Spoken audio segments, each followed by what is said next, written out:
এজনী ছাত্ৰী ক্লাছ 7ত পঢ়োঁ। মই পানী প্ৰদূষণৰ বিষয়ে কিবা কওঁ।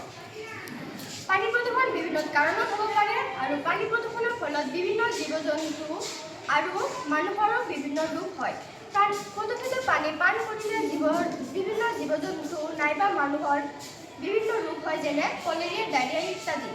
পানী প্ৰদূষণ হোৱা কেইটামান কাৰণ হ'ল জনসংখ্যা বৃদ্ধি আৰু অশিক্ষিত লোকৰ বাবে পানী প্ৰদূষিত হয়, কল-কাৰখানাৰ পৰা ওলোৱা বিভিন্ন বৰ্জিত পদাৰ্থ আৰু বানপানীৰ ফলত মৃত জীৱী পানীত পেলালে আৰু পানীত গা ধুৱালে পানী প্ৰদূষিত হয়, কল-কাৰখানা কীটনাশক দ্ৰব্য আদি প্ৰয়োগ কৰিলে পানী প্ৰদূষিত হয়। এয়া আমাৰ সচেতন হ'ব লাগে যে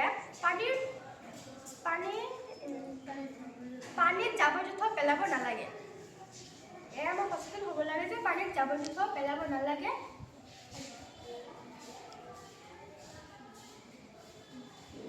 পানীত প্লাষ্টিক পেলালে পানী প্ৰদূষিত হয়।